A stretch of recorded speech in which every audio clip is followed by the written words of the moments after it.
the road just into the woods, basically. It's always a good direction, I think. Oh yes, look, it's another really old bit of wall. It's not, I very much doubt that's as old as where we're going. But look at that! Jumping into the ditch. Wow. See, this stuff is all really great information for making pictures and maps and stuff. Just that extra stuff you couldn't make up. Awesome. And that's a clue as to where we're going. But look at this bracken. I love a bit of bracken. Really underused, I think, as an obstacle. So I am going to now try and see how easy it is for a human being to get through bracken like this. Now there's a few nettles in here. Like, it's already over my head. I think we can safely say it's pretty much impossible. I can get into it. Oh, well, I might find something amazing in here. But no, I mean, I'm immediately lost, actually. I'm like a foot in, and I can't see. It's over my head. Marvellous.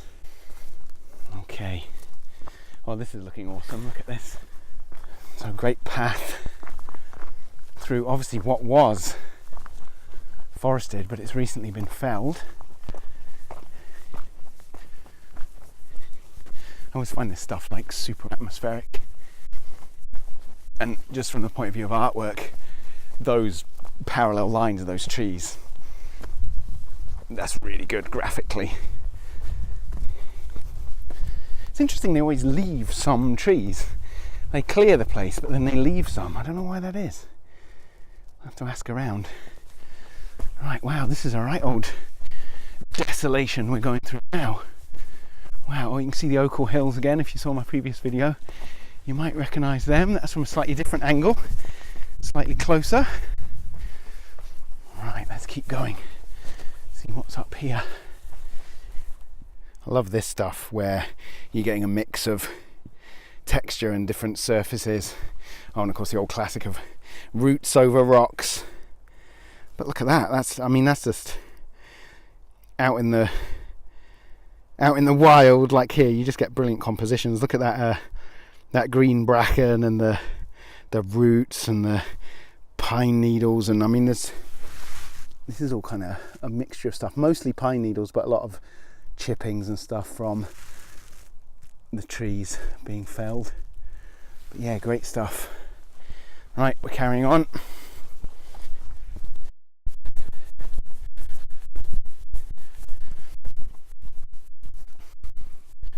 On we go into the trees now.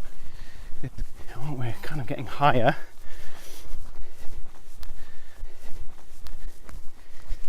Wow, really deep pine needles here. It's almost like snow. Depth of it is something else.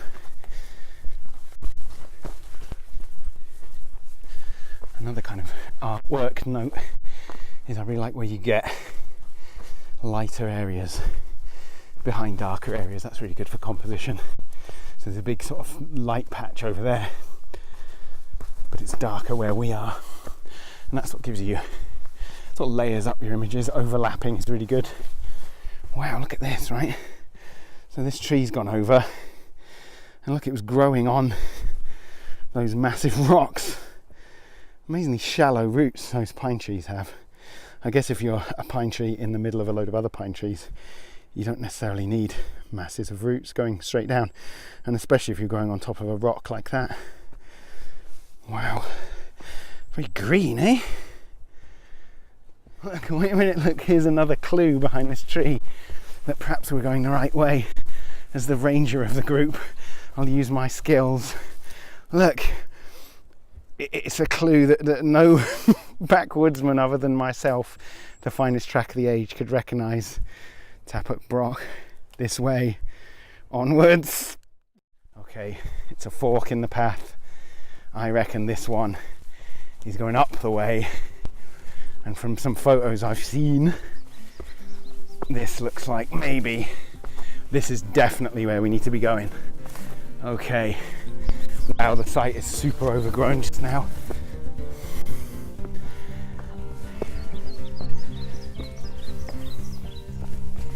I wonder what we'll see. Wow, yeah, here we are. Awesome. Right, so what we've got here, you'll just be able to see, it's a ring of stones. These are like the foundations of a broch. So this is 1,000, 1,500 years old, and that's the foundations of the wall. Now, okay, in the middle there is full of bracken. Oh, I've got a friendly bee attacking me, that's nice. And we've got a stone door over there, there's a lintel. Wow, fantastic. Let's get in here and have a good old explore. So this is just amazing to me, how old these stones were, and when you think about who placed them there so long ago. Look at that mysterious doorway. I love it. Amazing.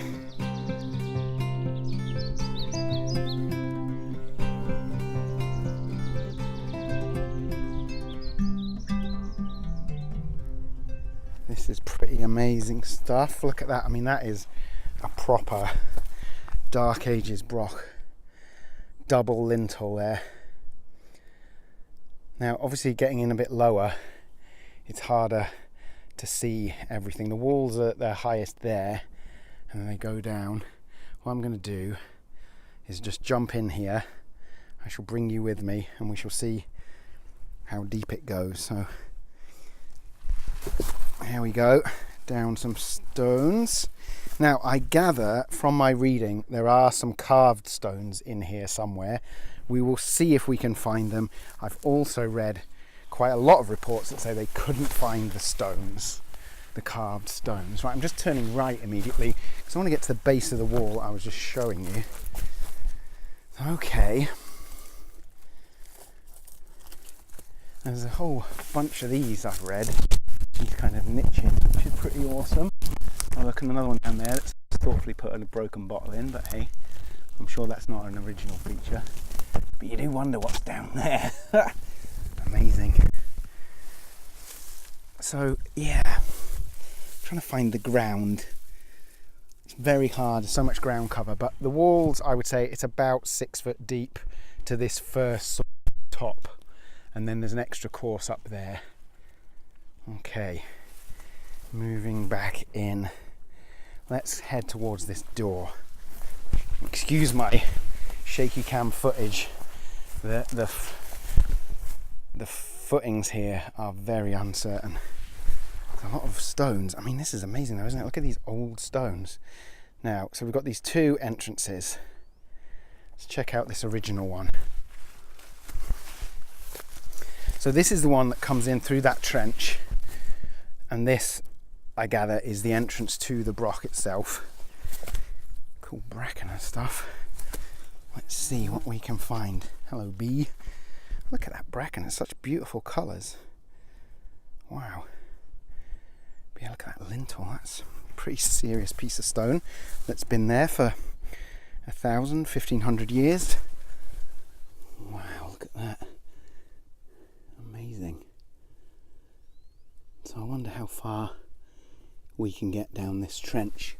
Let's go through the lintel. I'm kind of coming the wrong way. I feel I should have come in, really. But from the outside, this is basically impenetrable.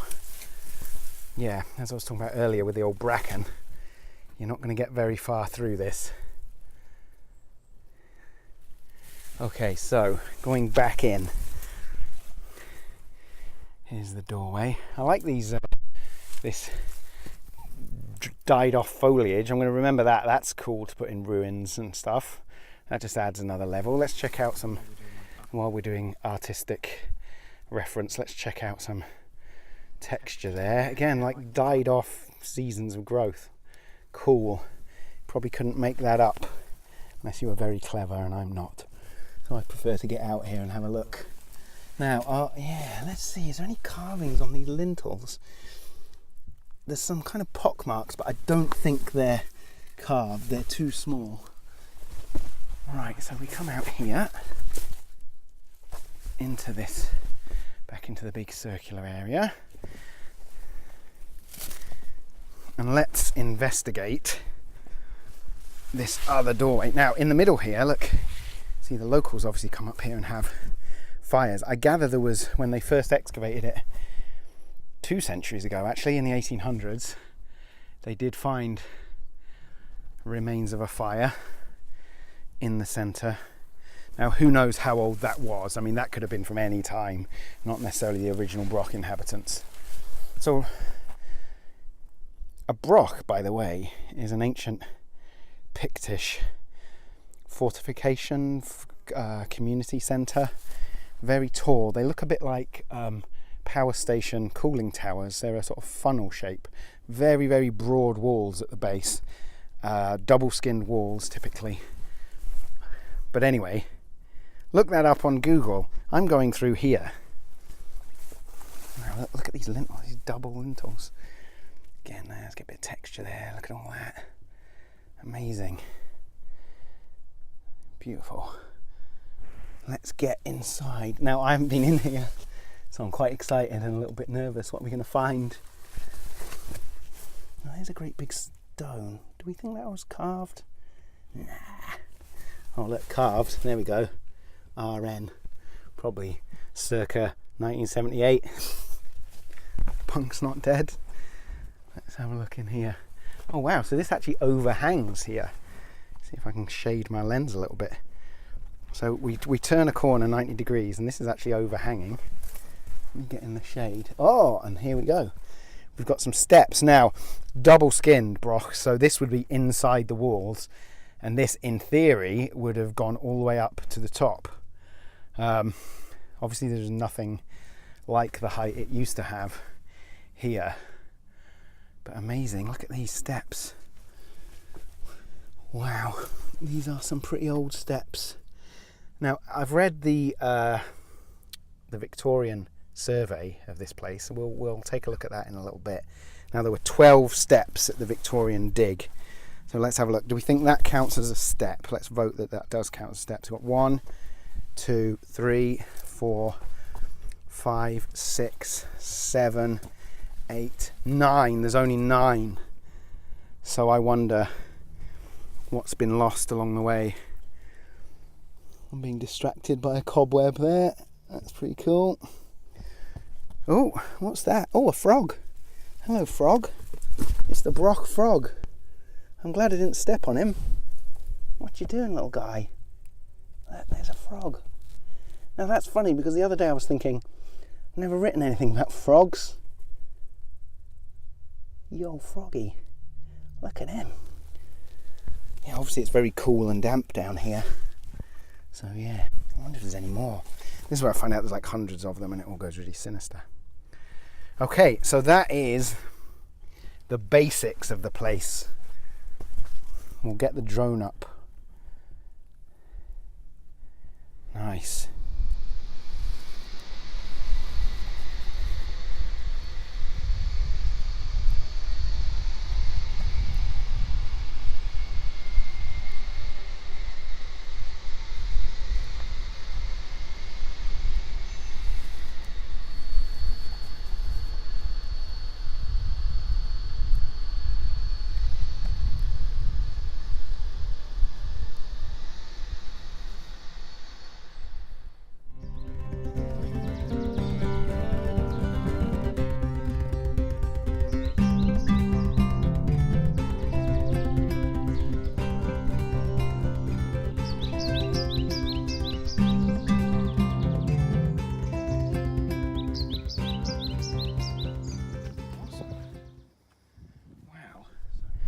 So there's the entrances.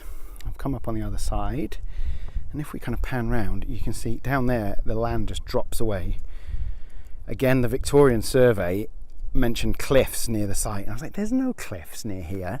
And I had a look on Google Maps and I couldn't see any kind of cliffs. But there's a learn when using Google Maps, because it just looks like bracken and then there's trees. You're not going to see that drop. But that is, I mean, this is quite a spectacular site actually. We're at some height going this way.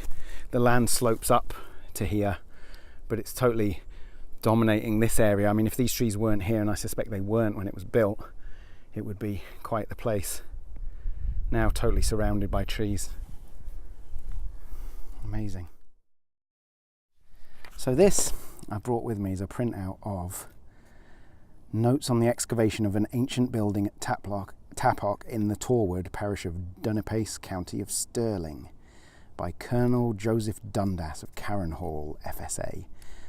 So this was done in the 13th of March 1865. So Tappoch is the highest point in the ancient forest of Torwood and commands an extensive view of the whole district lying between the Forth and the Carron, as well as of the distant country and mountains beyond the rivers. Now, I'm not going to read the whole thing. You can get this online. We'll put a link. Now, somewhere in here, it mentions a passage. At the distance of 11 3/4 feet from the doorway, the passage turns at right angles towards the west. So that was where I was, and leads to a flight of 11 steps of the rudest form. So we could only find 9, and that was being generous in counting one that I'm not even sure was a step. The lowest step 42 inches, the highest 28 inches in breadth. These steps lead upwards to outside the mound. Okay, the length of the staircase passed about 12 feet. Yeah, that's all still the case. So in the clearing of the passage were found a fragment of pottery, lathe turned, and an iron-handled hammer, the heavy end of which is rounded off in a manner similar to those used by tinkers. This is Victorian language, not my language. These are probably traces of some treasure seeker of former days who, finding the work harder than he expected, and perhaps I don't even know how to say it, Uskbauer Stronger, I have no idea what that word is, broke his greybeard and left his hammer behind him. This is amazing. This is like archaeological record. He broke his greybeard and left his hammer behind him. I don't know what that means. The doorway was completely blocked up with rubble. Wow. And so, I mean, it goes on. Like I say, I'm not going to read the whole thing to you now, but let's have a little look, here's some Victorian illustrations. See, I wonder where these parts are. So yeah, we definitely understand that. It's a very bad drawing. It's not a bad drawing, nice drawing, guy who did the drawing, but this is not very accurate to what I can see in front of me right now. This distance here is much further than shown in this drawing. Sorry, I'm holding it at a wonky angle for you. That's not very helpful. Now, let's have a look at this Victorian plans and section of tumuli. So yeah, that's the trench that I came in, and this is the passage to the steps. Okay, yep, it's all here. Awesome. Oh, and these are the cliffs. So it does mention, I started looking at this about these cliffs. From up the top here, you can't really see if there's any kind of cliff faces. I also read apparently there's some caves in those cliffs, according to this, so we'll maybe go and investigate those in a moment.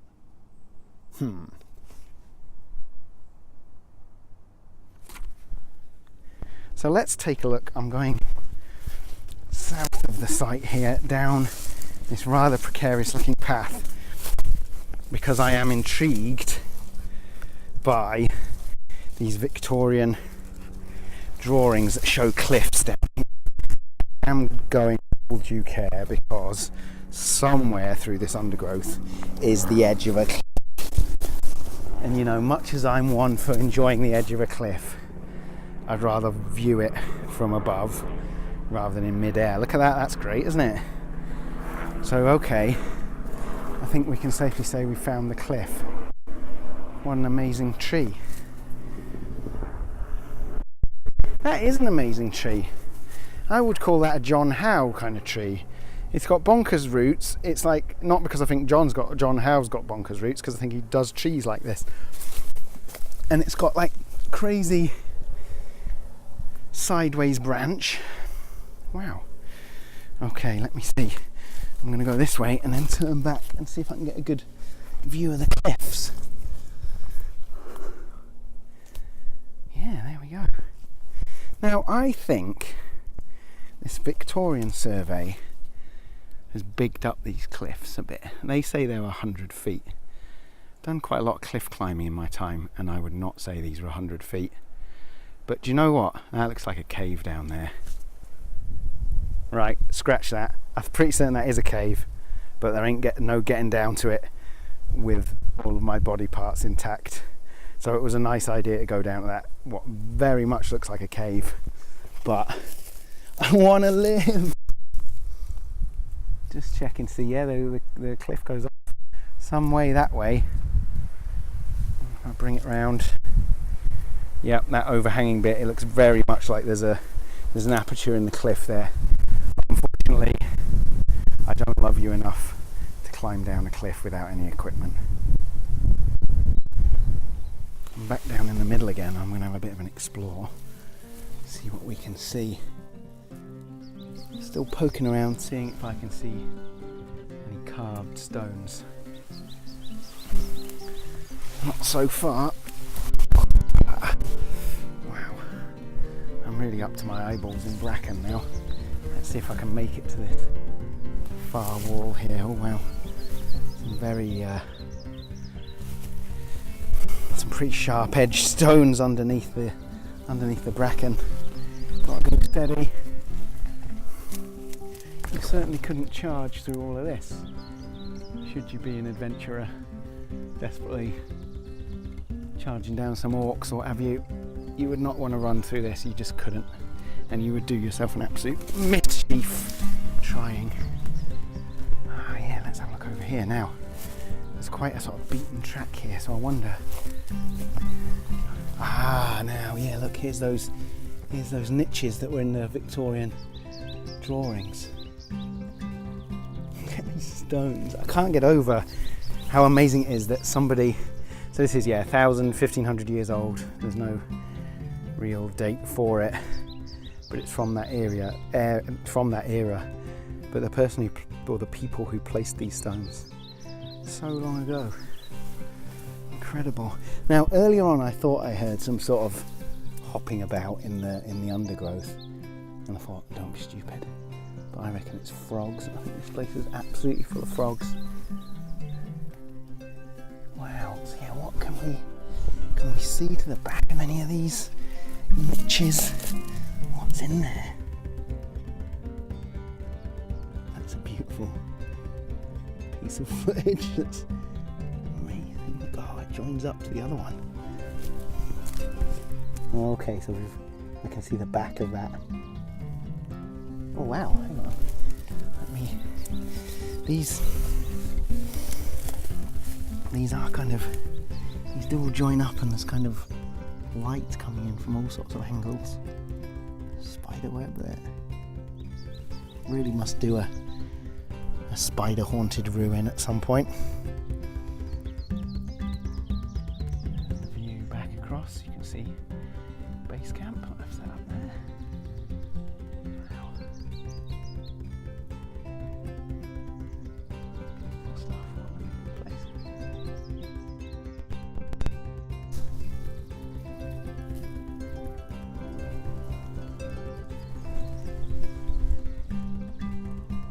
It is just beautiful as well. I find this just really pleasing to look at. Fantastic. I'm really glad we made the trip up here. Tappoch Broch.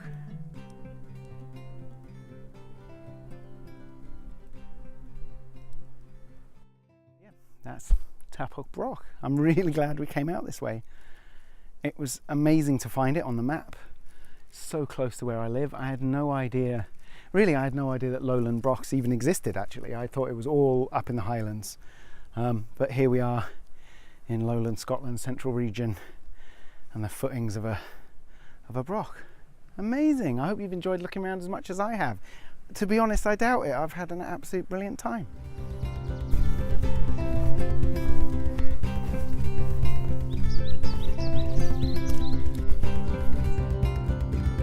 So something I've just spotted from the path here. Let's go and have a look. Look at these. Don't get many of them to the metric ton.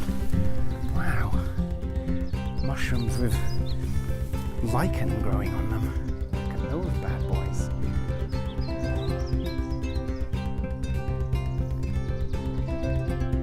Nice. What's going on underneath them? Can't really see. Nothing. They don't look like, edible type mushrooms, sort of with, what do they call that, underneath all those sort of fins or whatever they are, veins underneath.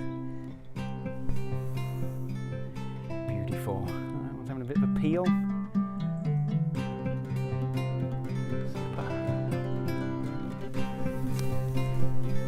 Maybe we'll look those up in a book later. Probably deadly poisonous. Always love a cool tree. Look at that. Cool tree. Wow. Nothing beats a tree for a framing device. Love a tree. Here's another cool tree. Look, this is an oak tree. That's your tree, definitely. But like, it's all bonkers. Look, there's all like dead. So bracken is, I always call bracken. Bracken is growing up it. Loads of it's died. And then there's a big bit broken off that's all sort of rotted and gnarly there. Look at that. Oh, here come the helicopters. And then, is that, no, it's not ivy. I thought there was ivy growing on, but it's just oak leaves growing very close. And then it all kind of goes wobbling off up there.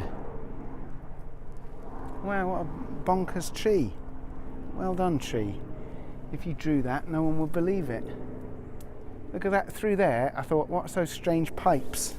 But they're tree / trunk. Look at that.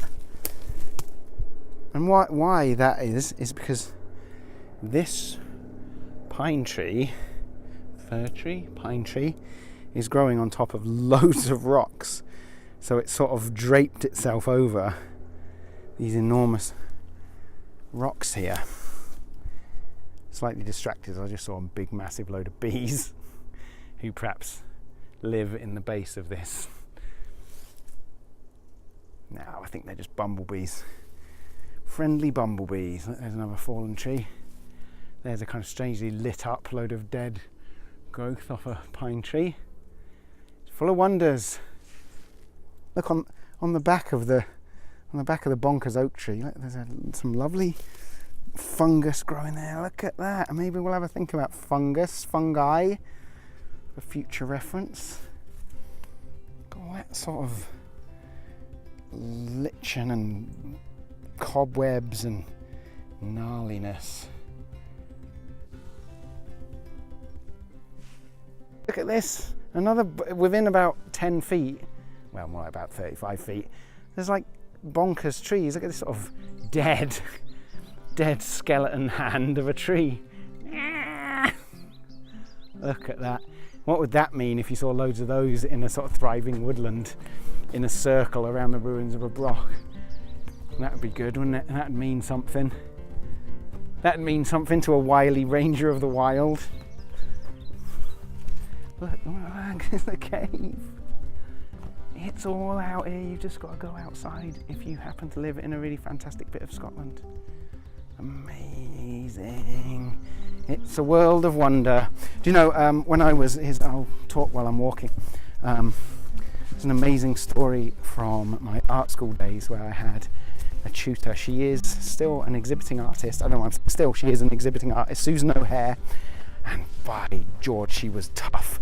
She was my colour theory lecturer, and she did not take any prisoners on colour theory. You had to do things just right, which I'm now amazingly grateful for. At the time, it seemed quite harsh. The rest of the art college experience was quite mellow and laid back, and you know, the tutors organised trips to Amsterdam and so on. You know, it was all pretty groovy.